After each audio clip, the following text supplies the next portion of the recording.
بسم اللہ الرحمن الرحیم. السلام علیکم ناظرین, میں عرفان مجید اور آپ دیکھ رہے ہیں ہمارا فیس بک اور یوٹیوب چینل. سب سے پہلے تو میں باسط یار خان صاحب کو اپنے شو میں ویلکم کرتا ہوں, اور ساتھ ہی میں معذرت ہوا ہوں کیونکہ پچھلے مہینے ہم نے ایک کنٹینیو سلسلہ رکھا تھا جس کے اوپر ہم آڈٹ رپورٹ کے اوپر بات کرنا چاہ رہے تھے, اور ہم نے جو موجودہ مینجمنٹ کمیٹی ہے federal employees cooperative housing society کے, ان کو بھی دعوت دی, لیکن انہوں نے کسی نے کوئی بھی اس کے اوپر ریئیکشن نہیں دیا. اور میں کیونکہ اپنی طبیعت کی وجہ سے اور کچھ ہمارے فیکٹری کے معاملات تھے جس کی وجہ سے یہ تقریباً 1-1.5 مہینے کا بیچ میں گیپ آ گیا, تو میں دوبارہ باسط یار خان صاحب سے معذرت کرتا ہوں اور ان تمام ناظرین سے بھی کہ ہم اس سلسلے کو کنٹینیو نہیں کر سکے. ناظرین, آج ہمارا جو مین سبجیکٹ ہے جس کے اوپر ہم بات کرنا چاہ رہے ہیں وہ یہ ہے کہ جو 30/12/2024 کو محسن اختر کیانی صاحب نے جو ہائی کورٹ کا جو ایک آرڈر شیٹ آئی ہے اس کے اوپر بات کریں گے, کیونکہ اس کے اندر بہت سارے لوگوں کو گمراہ کیا گیا کہ اس کے اندر بہت کچھ ایسی چیزیں جو ہیں وہ جو مینجمنٹ کمیٹی ہے یا کچھ ان کے جو کرتا دھرتا ہیں وہ انہوں نے اس کے اوپر ایکسپلائٹ کیا, لوگوں کو بہت غلط انفارمیشن دی. تو میں نے باسط یار خان صاحب سے ریکویسٹ کی کہ آپ ہمارے اسٹوڈیو میں آئیں اور لوگوں کو حقیقت بتائیں کہ آیا اس پورے جو آرڈر شیٹ ہے اس کے اندر حقیقت کیا ہے. تو باسط یار خان صاحب بہت شکریہ سر, آپ نے ہمیں جوائن کیا. سر آج ہمیں بتائیے کہ یہ جو 30/12/2024 کے اوپر ایک بہت بڑا پروپیگنڈا کیا گیا, اس کی حقیقت کیا ہے سر؟ بسم اللہ الرحمن الرحیم. سر پہلے تو آپ کا بہت شکریہ. ایسا ہے کہ دیکھیں 30/12/2024 کو ہیئرنگ ہوئی تھی جسٹس محسن اختر کیانی صاحب کی عدالت میں, اور آپ نے مجھے رابطہ بھی کیا تھا اس ہیئرنگ کے بعد کہ جی آپ اپنا موقف دیں. تو میں نے آپ سے معذرت کی تھی کہ جب تک آرڈر شیٹ آ نہیں جاتی تب تک میں اس پر کوئی موقف اپنا نہیں دوں گا, کیونکہ بہت ساری باتیں عدالت میں ہو جاتی ہیں لیکن جب آرڈر شیٹ آتی ہے تو اس کے اندر نہیں ہوتا. لیکن مجھے بہت افسوس ہے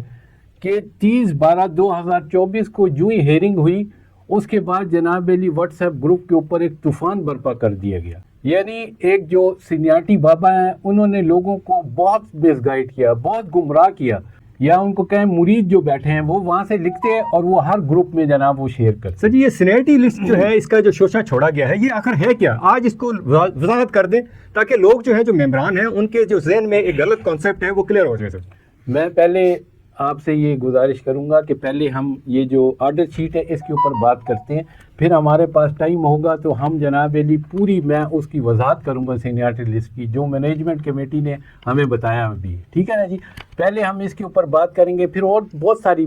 باتیں ہیں جو اس کے بعد, کیونکہ پہلے ہمارا فوکس اس کے اوپر ہے, اس کے اوپر ہم پہلے بات کر لیں پھر اس کے بعد اس پہ چلتے ہیں. ٹھیک ہے نا جی؟ جی سر. اس کا ایسا ہے کہ جناب جو آرڈر شیٹ ہے اس میں اگر آپ دیکھیں تو سی ڈی اے کا جو وکیل تھا اس نے جناب علی وضاحت کی کہ جی پہلے جو ایل او پی تھا یہ F E C H S کا وہ 1068 کنال اور 85 مرلے پر اپروو ہوا تھا, جس کو جناب علی 9/4/2011 کو جو ہے نا دوبارہ سے اس کو جناب علی نئے سرے سے ریوائز ایل او پی اپروول کے لیے سی ڈی اے کو دیا, جو کہ 2548 کنال رقبے پر محیط تھا, اور جس میں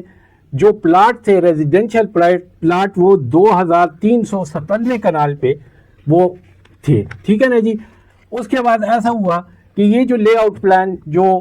9/4/2011 کو جو اپروو ہوا تھا یہ جا کے جناب علی 14/8/2018 کو منسوخ ہو گیا. اس کی وجہ کیا بنی وہ میں بعد میں آپ کو بتاؤں گا, کہ کیونکہ یہ چیز آرڈر شیٹ میں مینشن نہیں ہے, لوگوں کے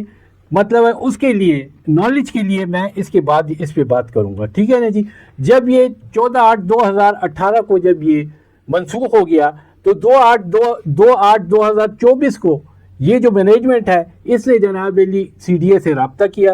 اور نیا لے آؤٹ پلان جو ہے نا اس کو دوبارہ سے ری اسٹیٹ کرنے کے لیے ان کو جناب علی درخواست دی. اس میں جو تھا وہ جو ٹاؤن پلانرز کے ساتھ ان کی میٹنگ ہوئی, اس کا یہ کہ لے آؤٹ پلان جو تھا اس کی منظوری کے لیے سی ڈی اے نے کہا جی اس کے لیے تقریباً 2 ماہ ہمیں درخواست ہوں گے, اور این او سی جاری کرنے کے لیے جو ہے نا وہ 4 مہینے درکار ہیں. اس کے بعد ایسا ہو گیا جو انہوں نے ایکسٹینشن کا ایل او پی اپروو کرایا تھا وہ تھا 1826.5 کنال کے اوپر زون 5 کے لیے. ٹھیک ہے. اس کے اندر دونوں مینجمنٹ جو F E C H S اور این اے ای سی ایچ ایس جو نیشنل اسمبلی کی ہے وہ دونوں اس کے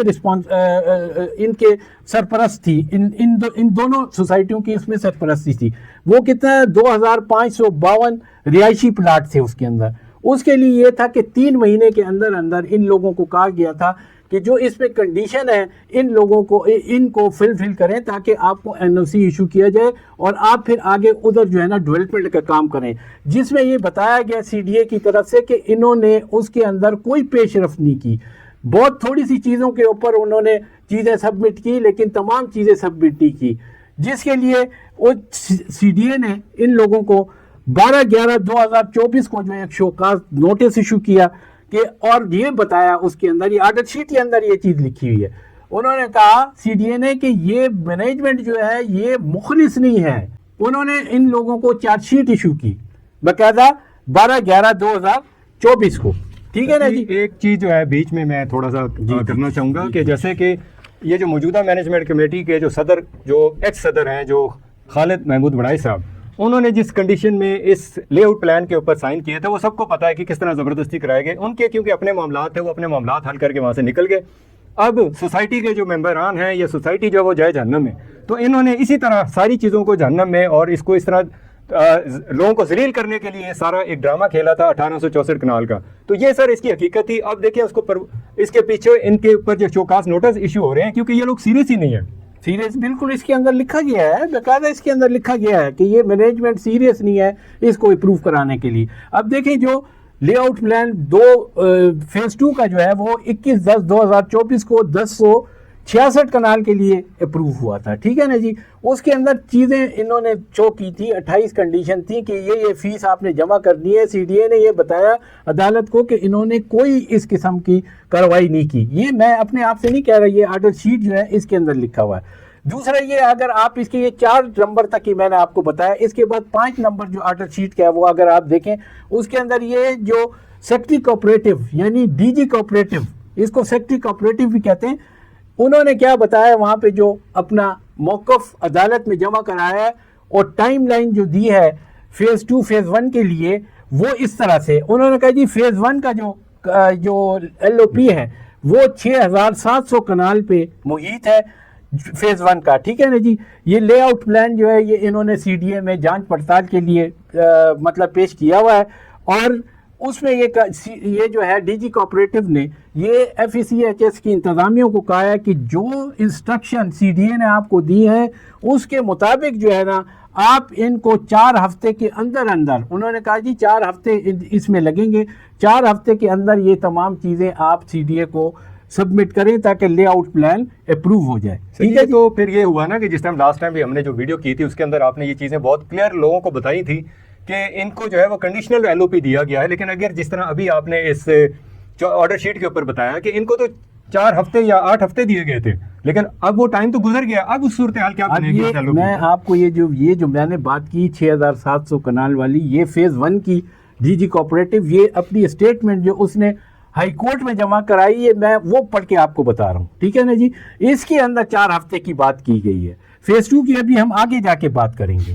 یہ فیز 1 کی بات کی کہ 4 ہفتے کے اندر انہوں نے کہا جی کہ یہ اپروو ہو جائے گا، اور ان کو انسٹرکشن دی کہ جی آپ تمام چیزیں سی ڈی اے کے پاس جمع کرائیں۔ جب لے آؤٹ پلان اپروو ہو جائے گا تو اس کے بعد 8 ہفتوں میں جناب جو این او سی ہے وہ ایشو ہوگا۔ انتظامیہ کو جناب ایف سی ایچ ایس کو انسٹرکشن دی ہیں ڈی جی کوآپریٹو نے کہ جی آپ ان کو 8 ہفتے کے اندر تمام چیزیں ان کو پورا کریں، اور تاکہ آپ کو این او سی ملے، اور این او سی کے بعد جو ہے نا آپ ڈیولپمنٹ کریں اور لوگوں کو پلاٹ جو ہے نا ڈیلیور فیز 1 میں کریں، کیونکہ اس کے بعد یہ اگلا عمل شروع ہوگا جب آپ یہ تمام چیزیں پوری کریں گے، ٹھیک ہے نا جی۔ تو یہ تمام چیزیں اب آگے آتا ہے فیز 2 کی بات وہ کرتی ہے کہ فیز 2 میں کیا کرنا ہے ڈی جی کوآپریٹو۔ انہوں نے کہا جی اس کا لے آؤٹ پلان اپروو ہوا، اس کے لیے 3 مہینے کا ٹائم تھا جو میں نے پہلے بیان کیا ہے۔ این او سی پھر اس کے بعد ایشو ہوگا، این او سی ایشو ہونے کے بعد ڈیولپمنٹ کا کام ہوگا وہاں پہ، اور فیز 2 میں پھر جو ہے نا جو متاثرین ہیں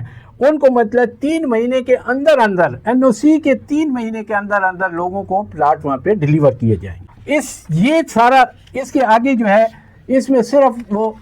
اس کے بعد جو ہے یہ جو نیشنل اسمبلی کی وہ حد بندی کے بارے میں رپورٹ ہے کہ جی 42 کنال کی اراضی ہے اس کی حد بندی کرنی ہے، اس کے لیے جناب انہوں نے چیف کمشنر آئی سی ٹی کلیکٹر اسلام آباد کو ہدایت کی ہے کہ جی اگلی پیشی پر جو ہے نا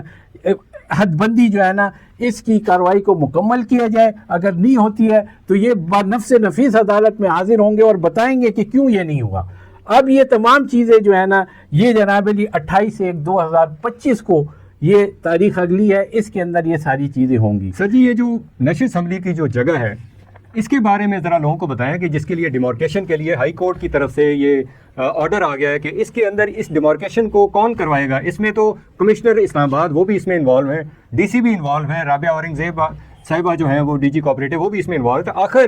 اس مسئلے کو حل کروانے کے لیے یہ لوگ کیوں نہیں آگے آ رہے اور اتنے عرصے سے یہ لوگ پینڈنگ میں کیوں جا رہی چیزیں؟ دیکھیں نا، میں نے آپ کو یہی کہا کہ دیکھو انہوں نے کہا چیف کمشنر آئی سی ٹی کلیکٹر اسلام آباد کو ہدایت کی جاتی ہے کہ اگلی سماعت تاریخ تک حد بندی کی کارروائی کو حتمی شکل دیں اور اس تفصیلی رپورٹ پیش کریں۔ تاہم اگر کارروائی ختم نہیں ہوتی ہے تو چیف کمشنر اور ڈپٹی کلیکٹر کو عدالت کے سامنے ذاتی طور پر حاضر ہونے کی ضرورت ہوگی تاکہ عدالت کے احکامات کے باوجود حد بندی کو انجام دینے میں ناکامی کی وجوہات بتائی جائے۔ جی اس کا مطلب تو بہت کلیئر ہو گیا کہ اس کا مطلب یہ ہے کہ اس ادارے کو جو کوآپریٹو ادارہ ہے اس کو سختی سے اس چیز پہ باؤنڈ کیا گیا ہے کہ یہ تمام جو چیزیں جو آرڈر شیٹ کے اندر ہے وہ پوری کر کے دیں، اور اس میں ڈیفینیٹلی اور یقیناً اس بات پہ ایف ای سی ایچ کی جو مینجمنٹ ہے ان کو بھی آن بورڈ کیا ہوگا کہ آپ لوگ ان تمام ایل او پی کی جو چیزیں ہیں وہ بھی پوری کر کے دیں، اور یہ جو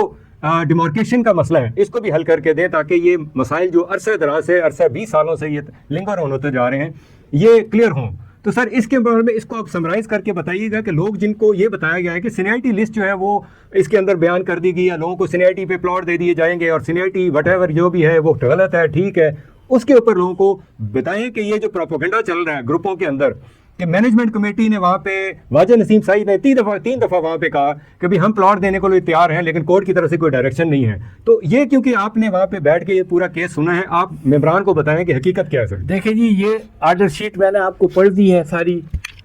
کوئی لائن ایسی نہیں ہے جو میں نے نہ پڑھی ہو۔ اب مجھے آپ لوگ بتا دیں کہ اس کے اندر سینیارٹی کا جو رولا ایک ہمارے سینیارٹی بابا نے سارے لوگوں کو گمراہ کیا ہے، اس میں کہاں لکھا ہوا ہے یہ چیز کہ جی ابھی کورٹ روم سے میں یہ جو سینیارٹی بابا ہے نا یہ ان کی میں بتا رہا ہوں، ابھی کورٹ روم سے نکلا ہوں، تفصیل رات کو گجرانوالہ پہنچ کے لفظ بائی لفظ تحریر کروں گا۔ مختصر یہ ہے کہ جج صاحب نے واضح کر دیا ہے کہ سینیارٹی لسٹ کے مطابق پلاٹ کی الاٹمنٹ ہوگی۔ یہ جج صاحب نے اس وقت کہا جب آواز گروپ والوں نے اپنا فیصلہ عدالت کے سامنے رکھا اور کہا کہ ہم آرڈر پر عمل درآمد نہ ہونے کی وجہ سے توہین عدالت کے پاس آئے ہیں۔ یعنی لوگوں کو یہ گمراہ کیا گیا کہ جی یہ آواز گروپ میرا واٹس ایپ گروپ ہے اور میں متاثرین کا نمائندہ ہوں، ٹھیک ہے نا جی، میری وجہ سے لوگوں نے کیس جناب علی فائل کیا ہوا ہے، میرے کہنے پر ان لوگوں کو میں نے اکٹھا کیا اور کیس فائل کیا ہے، اور جناب علی انہوں نے لوگوں کو بتایا۔ اب مجھے یہ بتائیں آرڈر شیٹ میں یہ کہاں لکھا؟ اور لوگوں کو گمراہ کیا گیا کہ جی سینیارٹی دیکھیں، جو عدالت ہوتی ہے جج جو ہے نا وہ ہر چیز دیکھتا ہے کہ میں نے جو میرے پاس یہ پٹیشنز آئی ہیں کنٹیمپٹ میں ان کے اوپر میں نے کیا آرڈر کیے تھے۔ ایسے ہی نہیں ہے کہ جی شروع ہو جائے، عدالت میں تو بہت ساری باتیں ہوئی، ایک بھی اس کے اندر نہیں ہے، ٹھیک ہے۔ جج جو ہے نا کوئی ان کی طرح نہیں ہوتا ہے کہ جناب علی بس جو آیا گروپ پہ چڑھا دیا، وہ سوچ سمجھ کے وہ اپنے سٹاف سے پوری ڈسکشن کرتا ہے، پھر اس کے بعد یہ آرڈر شیٹ ایشو کرتا ہے۔ انہوں نے عالم ہے اس میں جناب علی انہوں نے کہا یہ جو موصوف ہیں یہ سینیارٹی بابا کہ جی باسط صاحب نے عدالت میں جناب وہ اپنا آرڈر پڑھ کے سنایا، باسط صاحب نے یہ کیا، آواز گروپ نے یہ کیا۔ اب دیکھ لیں کم از کم اس پروپیگنڈے سے یہ بات تو ثابت ہوگی کہ یار میں ایسا بندہ ہوں کہ جو متاثرین کے لیے ہائی کورٹ سپریم کورٹ ہر جگہ آواز اٹھاتا ہے۔ یہ بات لوگوں کو ثابت کر دی انہوں نے خود اپنے یہ پوسٹیں لگانے سے۔ بالکل باسط صاحب، میں نے کیونکہ وہ جو سارا پروپیگنڈا تھا وہ رات کو جو آپ نے کہا کہ سینیارٹی بابا صاحب نے کوئی 10-11 بجے رات کو اسٹارٹ کیا، اور مجھے حیرانگی ہوئی کہ رات لوگ 3-4 بجے تک اسی کے اوپر بحث و مباحثہ کرتے رہے کہ بھئی یہ سینیارٹی لسٹ کے اوپر ہی کورٹ آرڈر ہو گیا ہے کہ بھئی سینیارٹی لسٹ جو بن گئی ہے یہ اپروو بھی ہو گئی ہے اور اسی کنڈیشن کے اوپر لوگوں کو پلاٹ دیے جائیں گے۔ جو آواز گروپ نے 98 لوگوں کا کیس کیا تھا اس کی کوئی ویلیو ورتھی نہیں ہے، اس کو اس طرح پروپیگنڈا کیا گیا۔ تو میں ہنس بھی رہا تھا اور میں دیکھ رہا تھا کہ لوگ یا تو بالکل بلائنڈ ہو گئے ہیں، لوگ سمجھنا نہیں چاہ رہے ہیں۔ لوگوں کو چاہیے کہ اپنے نمائندے جو ہے کورٹ میں بھیجا کریں تاکہ ان کو حقیقت کا معلوم ہو سکے کہ وہاں پہ جو کورٹ کے اندر جو بحث مباحثہ ہو رہا تھا، جو وکلا وہاں پہ ہوتے ہیں اور جو پٹیشنر ہیں وہاں پہ